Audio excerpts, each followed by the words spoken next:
करो जयकारा, बोल मेरे श्री गुरु महाराज की जय। सभी गुरुमुख प्रेमियों से सप्रेम जय सच्चिदानंद। जैसा कि हम देखते हैं, समझते हैं, सुनते भी हैं कि दुनिया में जितने भी नदी और नाले हैं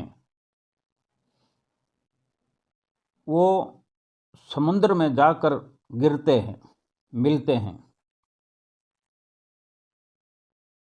अब उनका समुद्र में गिर जाना ही पर्याप्त नहीं है, क्योंकि जैसे उनको राह मिली, रास्ता मिला, चलते चले गए और समुद्र में जाके गिर गए, मिल गए। लेकिन वो नदी नाले समुद्र को जान सकें, समुद्र की गहराई नाप सकें, ऐसा नहीं है, ऐसा नहीं होता। क्योंकि जानने के लिए, गहराई में गोता लगाने के लिए सचेतता की ज़रूरत होती है, यानी पूरे होशो हवास में ही किसी को जाना जा सकता है। ये एक उदाहरण है। इसी के अनुसार हम भी 24 घंटे परमात्मा में ही गिरते हैं और निकलते हैं। लेकिन अगर हमें होश नहीं है, जबकि 24 घंटे हर पल उसी परमात्मा के इर्द गिर्द घूमते रहते हैं बार बार, और हर बार हम उसी से ही जुड़ते हैं, उसी से ही जुड़ सकते हैं।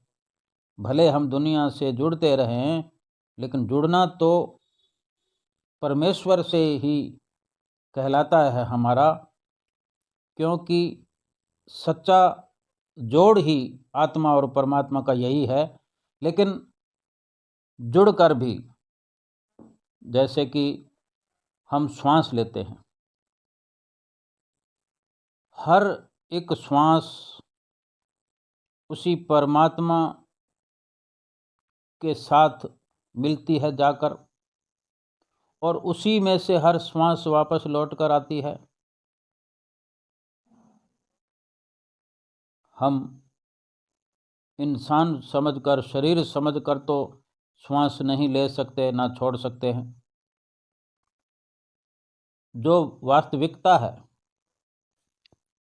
नाले की तरह, जैसे समुद्र में गिरते हैं नाले, हम मृत्यु में गिरते हैं,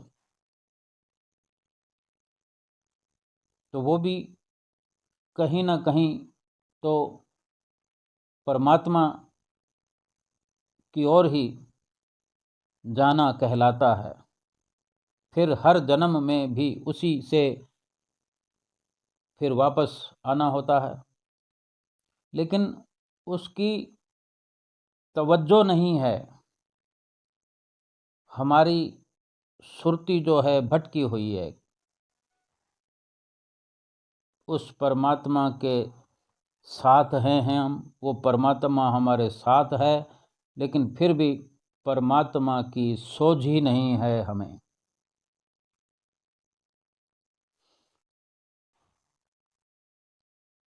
पता नहीं चलता हमें कि क्या हो रहा है, यानी होश नहीं है, एक बेहोशी है, एक गफलत है, एक नशे में चलना कहा जा सकता है। कि चल तो रहे हैं, लेकिन नहीं मालूम कि कहाँ जा रहे हैं और कहाँ से आ रहे हैं। जागे हुए नहीं हैं, सोए हुए ही सफ़र कर रहे हैं। समय व्यतीत होता जा रहा है, श्वास दर श्वास समाप्त होती जा रही है, लेकिन अब तक अगर होश नहीं है तो जान नहीं सकते कि कहाँ से आ रहे हैं और कहाँ जा रहे हैं और कहाँ स्थित है। ध्यान से हम विचार करें कि हमारी श्वास उसी परमात्मा में जाती है और उसी से फिर वापस लौट कर आती है। लेकिन हमारी सबसे बड़ी कंगालता यही है कि उसी परमात्मा में हर श्वास जाना, उसी परमात्मा से होकर फिर श्वास का वापस आना, लेकिन परमात्मा को जो हम भूल चुके हैं, परमात्मा की जो सोझ ही नहीं है। जीवन में एक ही समृद्धि है, उसकी याद को पा लेना, उपलब्ध हो जाना। जिसकी सुरती उसमें जाग गई, आंखें तो हमारी खुली है, लेकिन खुली आंखों में भी सोए हुए सफ़र कर रहे हैं, यानी सचेतता नहीं है। संसार की ओर आंखें खुली हुई है, परमात्मा, आत्मा, इनके लिए हमारी सुरती जो सो गई है, उस प्रकार से अभी तक सुरती में जाग नहीं आई। और जिसकी सुरती जागी हुई है, जो जगा हुआ है, समझो उसने सब कुछ पा लिया है और पा रहा है। चाहे उसके पास कुछ भी ना हो, चाहे एक लंगोटी तक भी ना हो, सिर पर छत ना हो, लेकिन जिसने कि उसकी याद को बसा लिया, उसी ने सब कुछ पा लिया। महापुरुष तो यही फरमाते हैं कि उसको पाए बिना, उसकी तरफ जागे बिना, हम चाहे कितने धनी बन जाएं इस दुनिया में हम आंखें खोल कर सफ़र करते हैं, जीते हैं, दुनिया को प्राप्त करने में लगे हैं। कितने धनी बन जाएं, अधूरे ही रहेंगे। कितने ही महल हों हमारे पास, धन के अंबार लगे हों, पद हो, प्रतिष्ठा हो, मान बढ़ाई हो, फिर भी अंदर से हम खाली रहेंगे, कंगाल रहेंगे और भिखारी ही बने रहेंगे। अपनी इस कंगाली की पीड़ा को हम अपने अंदर ही अंदर झेलते ही रहेंगे। अंदर से कंगालपन जो है वो ख़त्म नहीं हुआ। सिकंदर जब मरा तो उसके खाली हाथ अर्थी से बाहर लटके हुए थे। तो संतों के अनुसार जीवन का एक ही सच्चा धन है, और वो है सच्चे मालिक की याद, सच्चे मालिक की भक्ति, सच्चे मालिक की ओर से जो नाम की बख्शिश होती है, उस नाम की कमाई। जब तक इस प्रकार की सोझी नहीं आएगी, समझ नहीं आएगी, तो उस परमात्मा के साथ रहकर भी, परमात्मा को अपने अंदर होने पर भी हम जान नहीं पाएंगे, पा नहीं पाएंगे। ये बहुत दुख की बात है कि जबकि परमात्मा हमारे अंदर है तो भी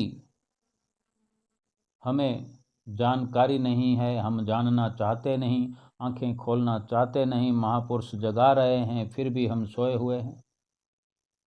सब कुछ खजाना अपने अंदर होते हुए भी कंगाल बने हुए हैं। संत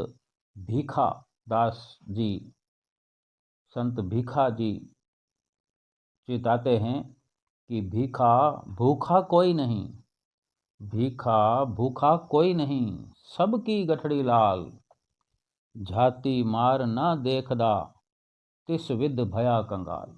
संत भीखा जी कहते हैं कि भूखा कोई नहीं है, कंगाल कोई नहीं है, सबकी गठड़ी में लाल और जवाहरात, हीरे मोती डालकर भेजा है प्रभु ने।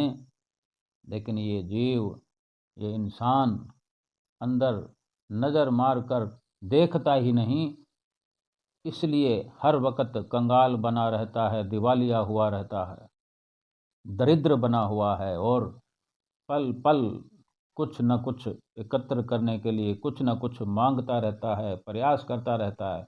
उन्हीं कंकड़ पत्थरों को एकत्र करता रहता है, उन्हीं को हीरे मोती समझ के उन्हीं की अहमियत समझता है, जो प्रभु ने ये श्वास दिए हैं हीरे मोतियों की तरह। और हीरे मोतियों की तरह जो खजाना अंदर प्रभु ने भर दिया है, नाम और सुमरन करके उस खजाने को देखा जा सकता है, प्राप्त किया जा सकता है। उसकी ओर से आंखें बंद किए हुए अपने घर में हीरे मोती होते हुए भी कंगाल बना हुआ है।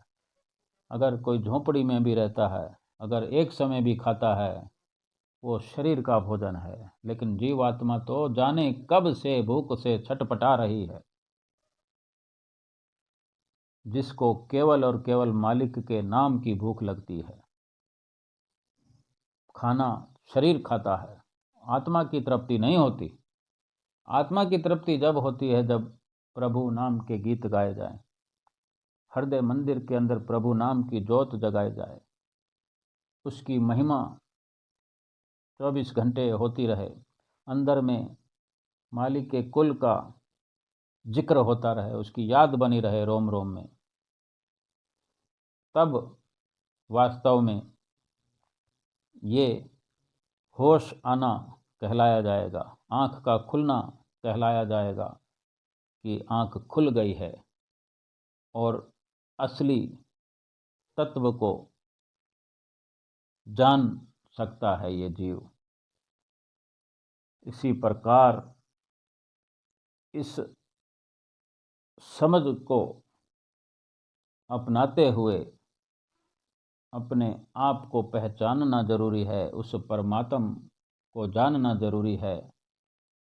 ये श्वास जो हीरे मोतियों के समान हैं, इतने कीमती हैं, इतने कीमती श्वासों से केवल मालिक के नाम की भजन बंदगी की कमाई ही करने से श्वास कीमती कहलाएंगे और परलोक में इस जीवात्मा को सुरखुरु करेंगे।